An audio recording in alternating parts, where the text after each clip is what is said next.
For those that have joined us, I'd like to say welcome. My name is David Trahan. I'm the Executive Director of the Sportsmen's Alliance of Maine Institute for Legislative Action. Before we begin, I will let my fellow guests and friends introduce themselves. Go ahead. Sure. Thank you, David. My name is Brett Bulmer. I'm with Owners of Maine, and it's a pleasure to be here this afternoon. Thank you for inviting us.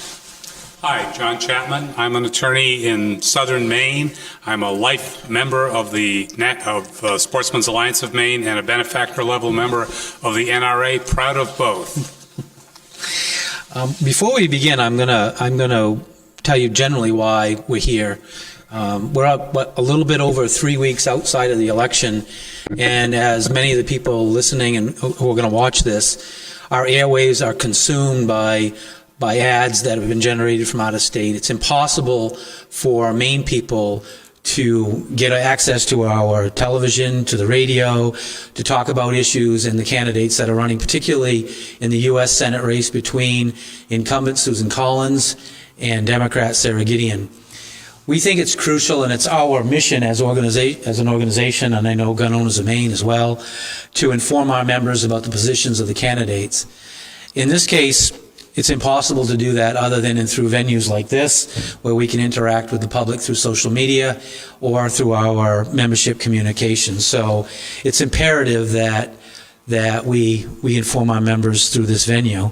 With that, I'm going to read the position paper of the Sportsmen's Alliance Maine Institute for Legislative Action, because it illustrates the positions of particularly Speaker Gideon, and then we will begin a discussion around those positions. Okay, first of all, the following positions were derived from Representative Gideon's answers provided in our grading and endorsement process through the SAM-ILA questionnaire. If elected, Representative Gideon, well, actually, before I do that, I should clarify that in our process, Senator Collins completed our questionnaire, went through an interview process of over an hour with our board, and we do have Senator Collins' positions as well. Unfortunately, Representative Gideon could not fit it in her schedule to do that interview. But anyway, Representative Gideon, Speaker Gideon, in my opinion, is the most extreme gun control advocate to ever run for statewide office in the state of Maine. And her positions on firearms and the Second Amendment are virtually unknown. And with that, I'm going to go down through some of the positions that Representative Gideon shared with us, and then we'll come back. All right, first of all, this is what Representative Gideon told us. If elected, Representative Gideon is undecided whether to require individuals to obtain a license to purchase, acquire, or possess a firearm or ammunition. Representative Gideon supports raising the minimum age to purchase handguns and semi-automatic firearms to 21, but strongly believes 18-year-olds should be able to purchase rifles like those commonly used for hunting in Maine. What she doesn't seem to understand is hunters routinely use semi-automatic firearms to hunt, and they have been around since 1885. Representative Gideon will vote to support universal background checks, something Mainers just rejected by referendum. Representative Gideon supports the most extreme red flag laws in the nation. Representative Gideon will vote to ban certain semi-automatic firearms based on their appearance. Representative Gideon will vote to restrict magazine capacity to 10 rounds, making most semi-automatic handguns illegal. Representative Gideon will support requiring federally licensed dealers to submit and annually certify compliance with a government-approved security plan. Representative Gideon will vote to use the Consumer Product Safety Commission to issue safety standards for firearms and firearm components. Such an action is the foundation for future litigation against firearm manufacturers. Representative Gideon will vote to repeal civil liability protections for firearm manufacturers. Such an action would lead to every ambulance-chasing attorney in Maine suing firearm manufacturers out of existence. It will be the end of firearm manufacturing in the United States. The Sportsmen's Alliance of Maine Institute for Legislative Action did not take lightly our endorsement of Senator Collins. There is a distinct difference between the two candidates in this race as it relates to firearm rights between the two candidates, and the negative ramifications that could occur if Representative Gideon is elected. Senator Collins' approach to firearm policy and other matters is to examine a policy on its merit, listen to the advocates on both sides, and then actively work for solutions that best fits the state of Maine. Representative Gideon's approach is the opposite. She is already committed to support extreme gun control proposals written by national gun control groups and financed by ex-New York Mayor Michael Bloomberg. In a Facebook Live meeting hosted by Moms Demand Action, Representative Sarah Gideon said, "Here in the state of Maine, gun safety laws are something that has been incredibly challenging to pass, and gun safety legislation needs to be set at the federal level." She went on to implore Moms Demand Action members to elect her so they can ban assault weapons and so much more. By making such a statement, Representative Gideon is implying Mainers aren't smart enough to know what is good for them. When we elect our senator in November, we deserve a senator that respects this one simple fact: they represent Mainers, not special interests from out of state.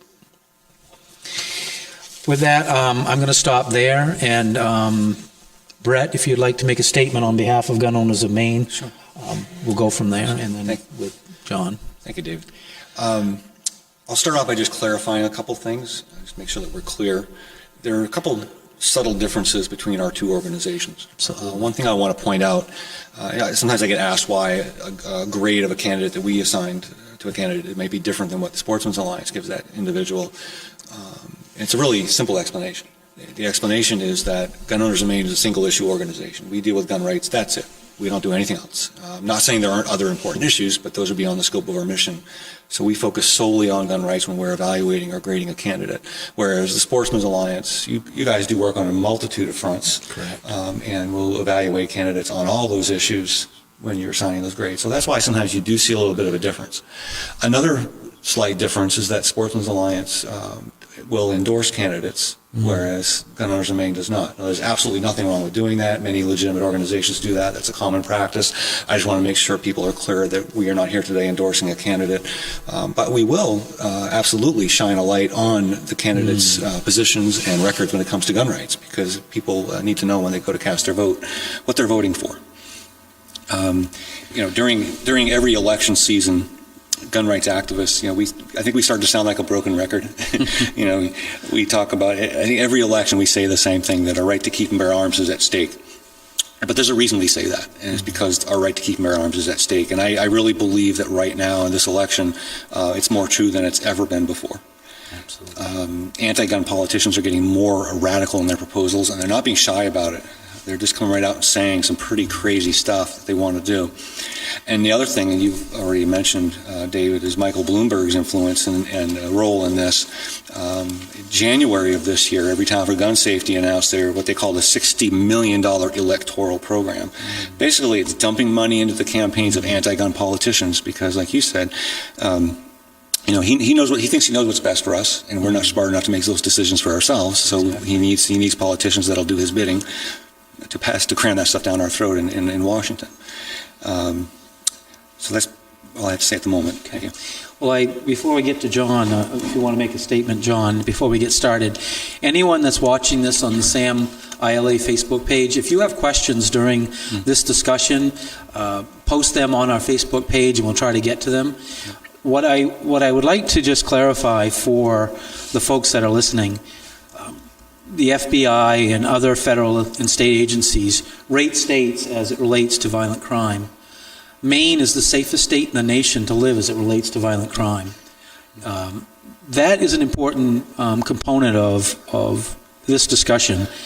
It appears to me as if Representative Gideon is running in a state like California or New York. Her policy positions more fit with a city like Chicago or a state like New York or California. In Maine, we know how to do it right. We have, and I think John will speak to this in a moment, we're living in a safe state that understands firearms and firearm safety. Why we have a candidate running for a statewide office who would promote the policies that really belong somewhere else in this nation is beyond me. But elections are elections, and here we are. With that, John, do you have anything to say? Yeah, a little bit. I track data on crimes, homicide, particularly violent crime, I do a little work representing gun owners, gun dealers, police officers, firefighters, and I have a large part of my practice that deals in public safety, so I kind of try to see trends as they come down the pipe. This past year, 2019, Maine's homicide rate shrank. We are tied for lowest in the nation with Rhode Island. And it isn't a coincidence, also doesn't have magazine capacity bans, doesn't have semi-automatic rifle bans. Interestingly, in Rhode Island, unlike in Maine, if you have a concealed carry permit, you can carry as a private citizen in a school.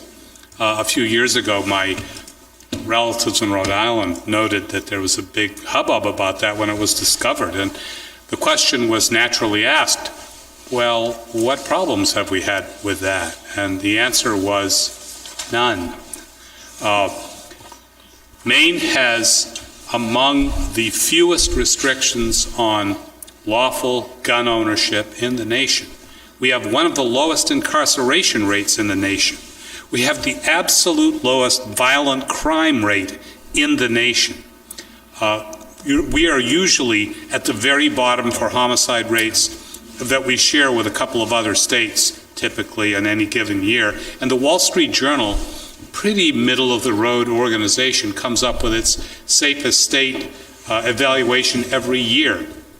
So if you can feloniously kill fewer people, have less violent crime, have more freedom, and do so consistently year after year, people ought to be doing things like you're doing them. Instead, a variety of people like Michael Bloomberg and unfortunately Speaker Gideon want us to do things like California and New York, whose homicide rates are many times higher than ours, and in the case of D.C., which probably has more law enforcement agencies and officers than any place in the United States of America. There are, last time I checked, about 70 agencies of the federal government alone that have the powers of arrest. They have a homicide rate that is, well, a violent crime rate that's it's 9 or 10 times ours this past year.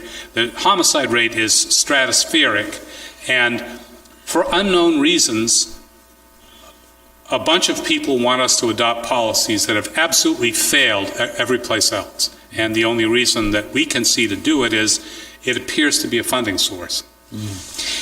Well, with that, I do think it's important to note that Michael Bloomberg, the individual who funded a referendum question just a few years ago that we all worked on, question 3, would have expanded background checks to pretty much any hunting experience where a person might share a firearm at hunting camp would have required a background check. And the people of the state of Maine defeated that proposal. The same man that put forward and funded that initiative also announced earlier this year he was going to double the amount of money that he spent in this election cycle. He's done far more than that. A lot of it he was going to spend on a handful of candidates, including endorsing Speaker Gideon and announcing that he would spend money, lots and lots of money in that race. So Michael Bloomberg's back, and he's now trying to tell us again how we're going to live. With that, I want to get into some of the policies that Speaker Gideon supports so that we can talk a little bit about what it would mean. When you're elected a senator, you're in office for 6 years, and a lot can happen in 6 years. And I'll start with the first one that is quite disturbing to me. Speaker Gideon supports raising the age from 18 to 21 in which an individual can purchase a handgun or a semi-automatic firearm. If I'm 17 and I can get my parents' permission, I can marry at 17. You can start a family, you can get married, and under Speaker Gideon's proposal, you wouldn't be able to buy a firearm to defend your family until you were 21. Well, criminals don't have an age in which they decide they're going to break into your home, steal your property, or do harm to your family. An 18-year-old can go off to war, fight for their country, carry a firearm, and die in the line of duty. And under that proposal, they could go into the military, come home, and not be able to purchase a firearm. That makes no sense to me. There is no real statistics that show that that really solves any problems. So really, it only acts as a barrier to firearm ownership. Do you want to pipe in here? Yeah, actually, I'm glad you brought that up. We're right now, at this very moment, there's a real-life example of why this could potentially be so important. As we're sitting here right now, there's a manhunt going on, I think focused around the Richmond-Litchfield area. There are 3 individuals they're looking for, 2 men and a woman that the state police have alerted the public to, and they said that these people should be considered armed and dangerous. Right. They've been on the search for them for a couple days now. Just yesterday morning, Wednesday morning at approximately 6 o'clock in Litchfield, a woman heard she reports that she heard a little tapping on her door, like their screen door of her house. She went out to check out what it was, and it was a young lady standing there saying her car broke down, asking if she could use the phone, and she kind of looked out and saw a man pressed up against the side of the house hiding. So he immediately slammed the door and called the police, and based on her description of the individuals, they believe it was those fugitives that the police are looking for. Now, who knows what would have happened if they gained entry to that house. I imagine it probably wouldn't have been good. They weren't there to bake chocolate chip cookies. Exactly. Exactly. I believe, as you said, if you're old enough to vote and fight for your country and buy a house and get married and have a family, you have the right to have the best tools available to you to protect and defend yourself, your home, and your family. Sarah Gideon apparently thinks that for the first 3 years of your adulthood, you shouldn't have that right. Or that it should be severely restricted, and I have a problem with that. And I think most Maine people do as well. Yeah, what's interesting is she's okay with modern hunting rifles. I think, and maybe this is an education issue, because again, I don't have any ill feelings towards Speaker Gideon. I just disagree with her policies. Regular hunting rifles are semi-automatic firearms. I would guess at least half of firearms used today are either semi-automatic, or those used for defense are semi-automatic. Many of them receive more than 10 rounds, and I'll get to that in just a moment. That's another policy I disagree with. I just don't think she understands. And when you ban a semi-automatic firearm, you're banning it not just for self-defense, but you're banning it for hunting as well. With that, did you have anything you wanted to add, John, before you moved on? Yeah, obviously, hunting is something that's impacted by a lot of these kinds of proposals, and one of the interfaces that we've noted is the endorsement of Speaker Gideon by the Sierra Club that is not only close to being, frankly, anti-hunting, not completely, but pretty close, and their position on what we would call anti-Second Amendment, what they would call responsible gun control. And she's been endorsed by both of those groups, and it just seems to be an article of faith with certain people these days that you have to be for these things without really taking a look at the facts behind them and seeing whether they actually work. And I think that's the most important thing to look at, is whether these things actually work. If we're the best, Rhode Island's the best, we don't have this stuff, everyone else does, and they're all worse, and they're getting worse, and we're getting better, those are some important factual points. Absolutely. So a couple more policies that I'd like to delve into that I think just don't fit for the state of Maine. I'm going to skip over some of her positions to the red flag legislation. As a former legislator, 12 years in the Maine legislature, 2 terms as a senator, 4 terms as a representative, I think I understand civil rights and the value of civil rights. Red flag laws are designed to allow an individual to complain to a police officer that they believe someone else is a danger to themselves or others. Based on that complaint, they can go to the court, get an order without your knowledge, go to your home, and serve a warrant to take your firearms. I shouldn't say a warrant, an order from the court to take your firearms. The police then take your firearms, and you have to go to court and prove that you're not a risk. Now, last year, 2 years ago, the legislature, at length, and our organization led the effort to defeat that legislation, which we did. We worked with the governor's office. We worked with a large coalition of groups, including Gun Owners of Maine and the NRA, to come up with an alternative or a replacement to that red flag bill that strengthened our protective custody statutes and linked services for those in a mental health crisis. Speaker Gideon, I believe on behalf of Moms Demand Action, Michael Bloomberg's organization, supported the more draconian red flag bill when most of the legislature did not. She did end up supporting LD 1811 later in the legislature, but I want to get back to that because this is inside baseball a bit, but it's important to understand what happened with that legislation. Moms Demand Action refused to participate in the replacement bill that we all worked on. That was viewed after its passage as one of the most important and a model for the rest of the nation as it relates to red flag. It was seen as a much better alternative that honored civil rights, the Bill of Rights, and could fit in with our system. That was LD 1811, and why this is important, you'll get it in just a moment. 1811, the bill that we worked on, enhanced and improved the protective custody statute, but it left in place all of the current statutes and protections that an individual has as it relates to the Constitution. Moms Demand Action tried to submit legislation to lower the standard by which police officers could take individuals into custody.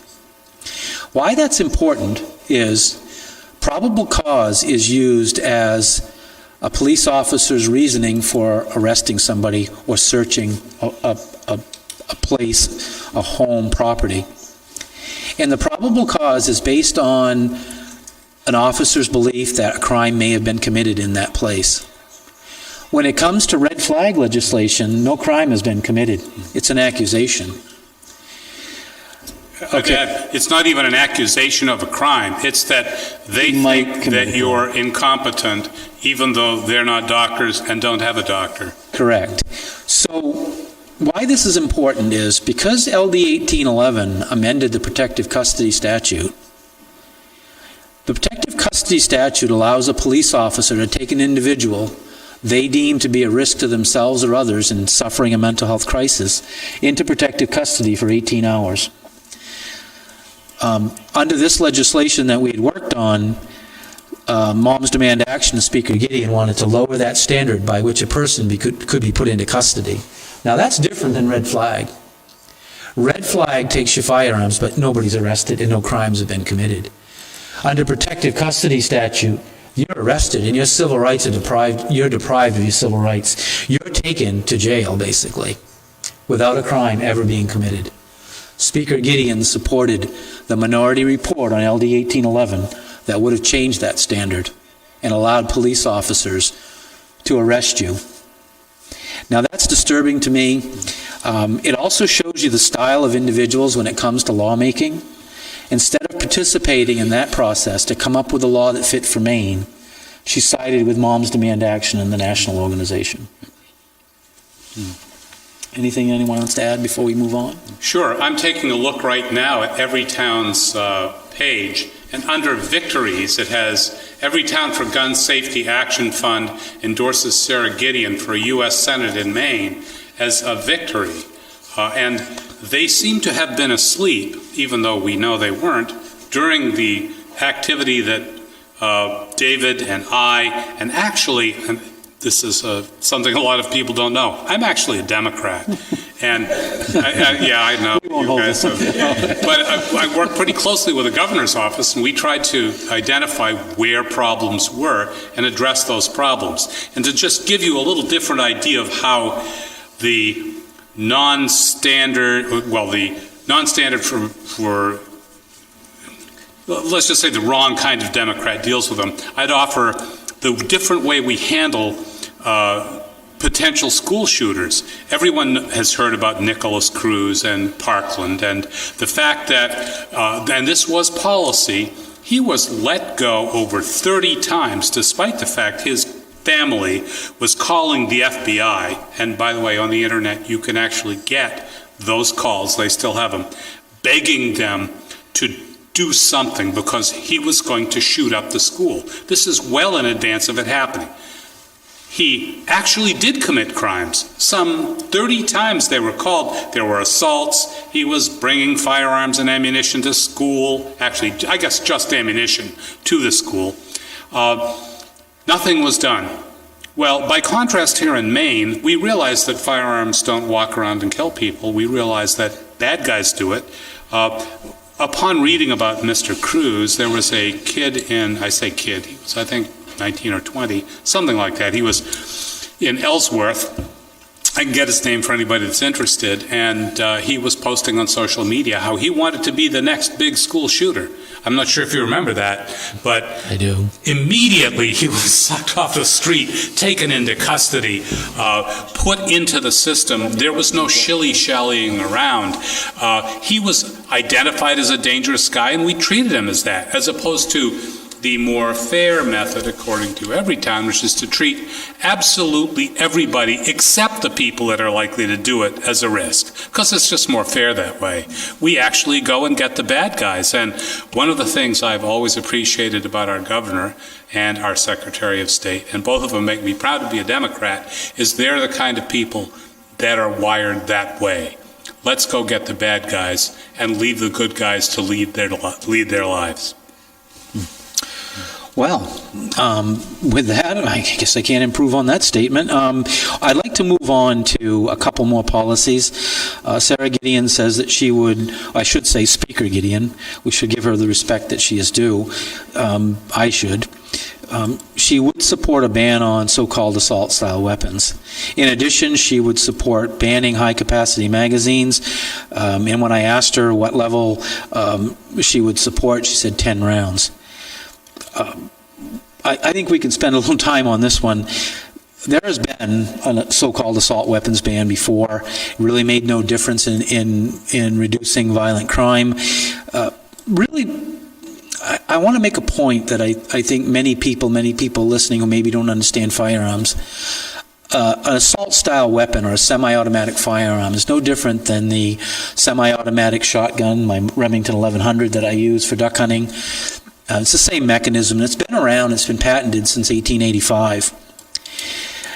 It looks like a military-style firearm sometimes, depending on how the maker of the firearm.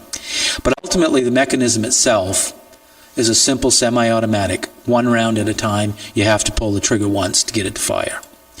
When we watch Hollywood movies, all you see is the bad guys carrying around fully automatic firearms. Rat-a-tat-tat, they're ripping off the shells, hundreds of rounds. As a citizen, we can't own those without a special permit, and they're not used in crime. But in Hollywood, they're depicted in pretty much every action movie. Everyone has a machine gun. Those aren't semi-automatic firearms. They are military-style firearms. Yet Hollywood promotes the use of those firearms like they're on our streets every day, in every city, everywhere, and people are being murdered daily with them. That's not the truth. Not true.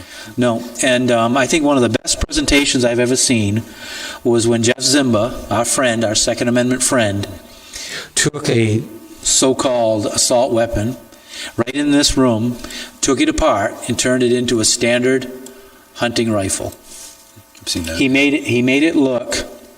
He didn't make it. It did look. It was cosmetic. He just put what they'd call military-style add-ons onto the firearm. He took a regular hunting rifle. It was amazing to watch.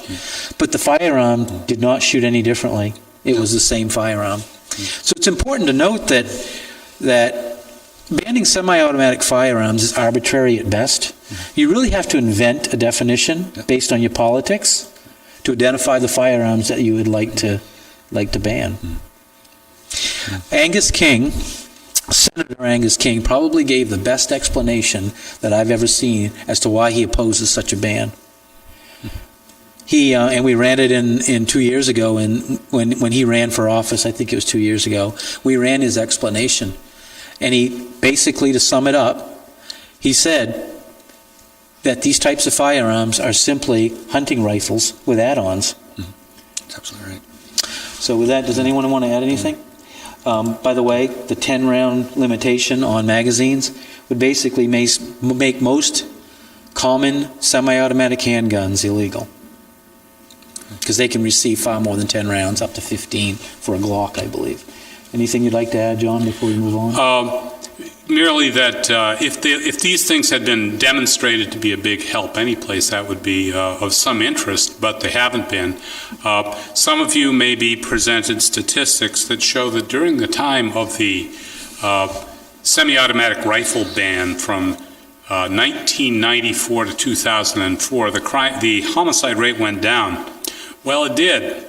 And after the ban ended, it continued to go down at the same rate because there are really other things that are driving that. A bunch of my friends have posited that, well, if eventually the supply will dry up.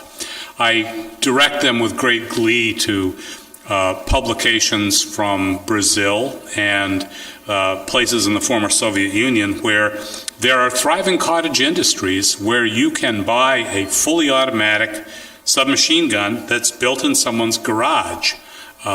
That's what happens when you want to ban firearms generally. We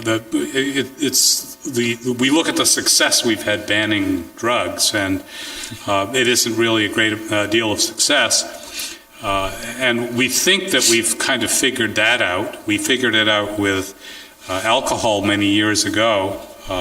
And of course that was the genesis of much of this gun control stuff, that and the institutional racism of not wanting black people to be armed so they'd be more easily oppressed. And we actually decided to change the laws back because these other laws that we thought were helping really weren't. And we can see that in other countries where they've tried to go this exact same route. Mexico's recently had to ratchet back its own pretty severe gun control because people were getting killed and they needed firearms to defend themselves against the minions of the cartels. We fortunately don't have it that bad here, although there are places on the West Coast where they're attempting to blind federal law enforcement officers and attempting to set fire to courthouses and things like that, that it's pretty bad. But strangely, the same people that are very silent on those things, on those frankly criminal and dangerous acts, are also in favor of disarming all of us that really haven't done anything bad. Yeah, it is amazing to me that at a time when there's such an uproar and violent crime is increasing aggressively all over the country, that a peaceful place like Maine, potentially our U.S. Senator, somebody running for that seat, would be advocating that type of gun control. But I want to elaborate a little bit further on banning certain types of firearms, including magazines that receive more than 10 rounds. When a candidate says that in a one-line TV commercial, it doesn't really talk about what happens when you implement such a policy. There are really only a few ways to implement bans on firearms. I saw videos recently of one vice presidential candidate saying that they supported a buyback program. There's really only a few ways to enforce that type of program, either making something illegal or in confiscating it. Let's just call it what it is. When the government makes something illegal, what policies does Speaker Gideon support to enforce it? For instance, do you support a gun registry where people who own those banned firearms have to register them with the federal government? Do you support confiscation of those firearms? Do you support putting serial numbers on magazines and then making people register them with the federal government? What is it that you're going to support to enforce the policies that you're promoting? And I think that's important because our nation would change dramatically if the government says to you, you have these options: register the gun with the government, turn it into the government, dismantle it and prove us that you dismantled it, or send it out of state or out of this nation. Basically get rid of it. When you tell people that, you're stirring a hornet's nest. And I think that that's the type of tough question that needs to be asked of Speaker Gideon. You may support these bans, but what's the next step? So with that, I want to talk one more, and I think this is the most dangerous of all the policies that she supports. She supports removing the limitation on civil liability for gun manufacturers. Well, it's easy to demonize a big gun manufacturer and then say, oh, we got to take away their civil liability. But what does that mean? And I think this is an area that John Chapman can probably elaborate a little further. I believe such a policy would wipe out the firearm manufacturing industry in this country. Right now, gun manufacturers are being sued in civil court and paying out civil damages for crimes that were committed with their firearms, but by an individual. It would be the same as, say, a company that I'll use East Wing hammers. If somebody's killed with a hammer, are we going to allow a civil case against the company that made the hammer? A hammer just doesn't get up, walk over, and hit somebody. Well, I'm not sure that we've gotten to the stage of actual judgments yet. The one case that's really gone a long way is the Remington case out of Connecticut that arose out of Sandy Hook.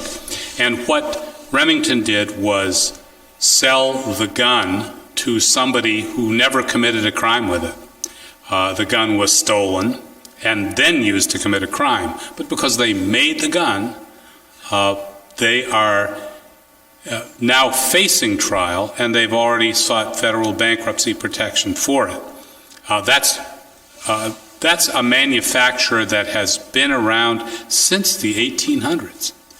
We've heard, most of what Remington does is truly sporting stuff, and they are in favor of this simply because they want to. I say they. I mean Michael Bloomberg and his allies. I don't think everyone in my party feels that way, or I wouldn't be in this party. But a significant number of people do, and they want to use every tool that they can to end the Second Amendment as we know it.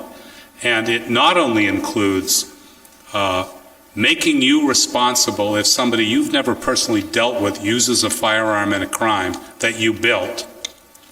It also includes taxation. You've probably seen some of the bills out of other parts of the country. I believe Seattle has one that imposes a gigantic tax on ammunition. And they make no secret about it. Those particular Democrats intend to make it prohibitive to purchase firearms, to purchase ammunition. They want you to not be able to afford it, which is interesting because most of the wealthy in the United States, including Michael Bloomberg himself, can't afford armed security and have them. And there's one of the reasons that I'm a Democrat is I guess I was persuaded by the non-elitist stuff a long time ago. I didn't want to just be some guy that was, the rich and hell with everybody else. But some of the poorest people in the United States of America have the biggest need to defend themselves. They're rural and police can't be there for a long time. Some of them live in Detroit, a place where my former police chief is now running the toughest beat in the United States of America, where the response rate in certain parts of Detroit is 30 to 45 minutes because they may have to get around debris in the streets, and you're on your own until the police can get there. And saying that you don't have the right to defend yourself is, in essence, consigning you to ownership by the bad guys. They will be able to do whatever they want to you. I have a follow-up question related to the liability issue. Yep. You mentioned that in that case with Remington, an individual stole a firearm. Yep. Using the logic that you just described, what stops individuals from going to a civil case to sue the person who owned the firearm originally, claiming that they did not secure it and it was stolen, and then finding them liable because they didn't? Because there are several policies in here that speak to that, and I'll get back to them.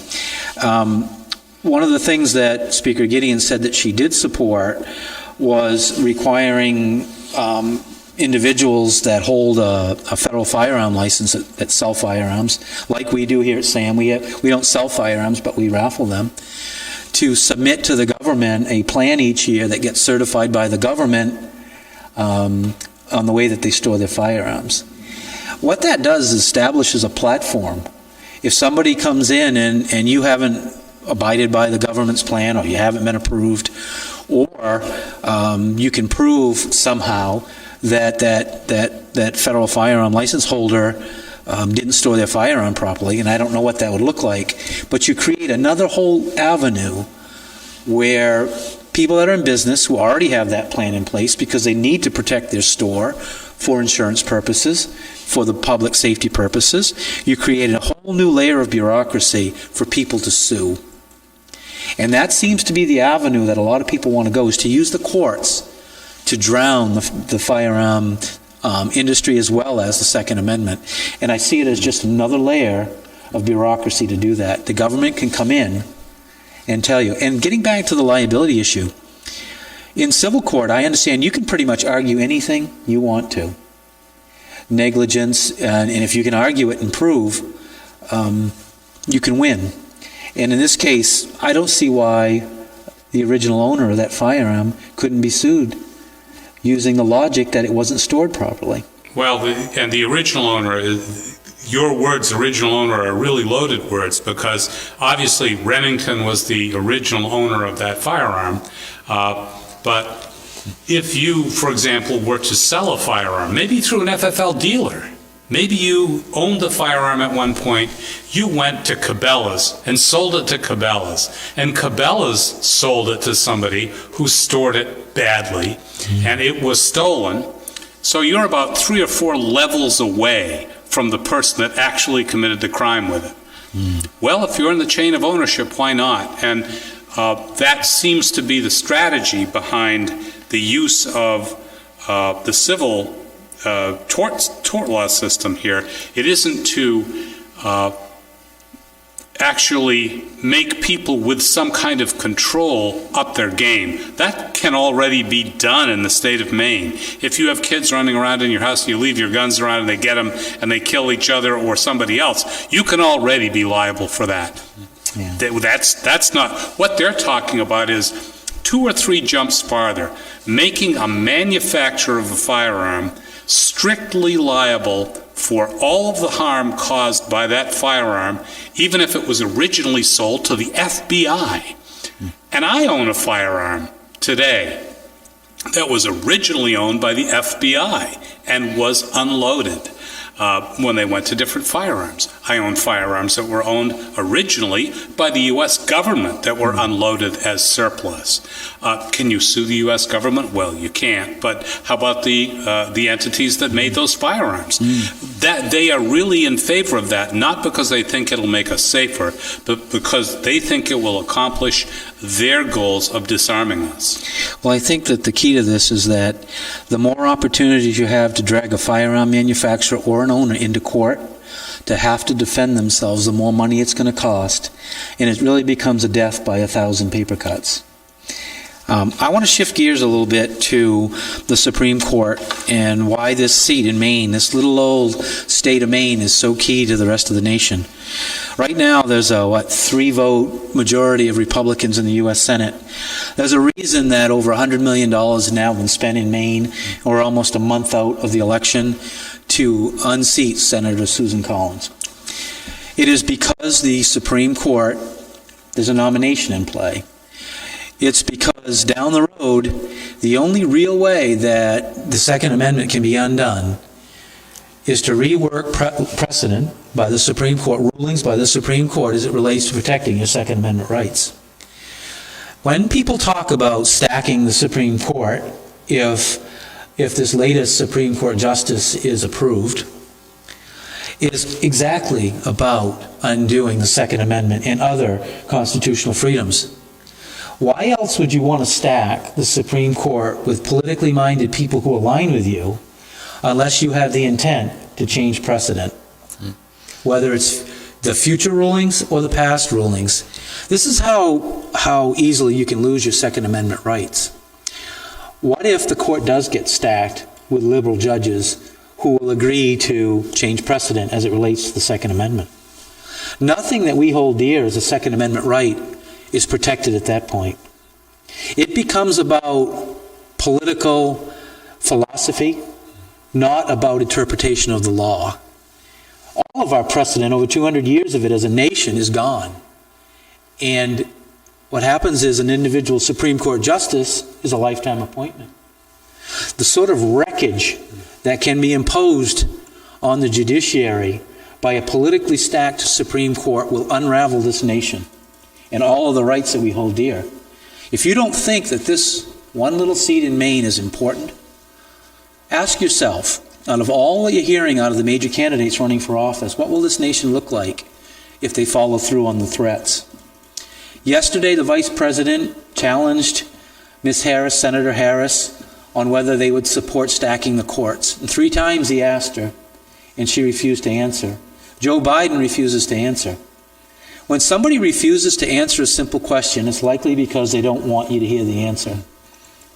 Well, the answer to me is that that's what will happen.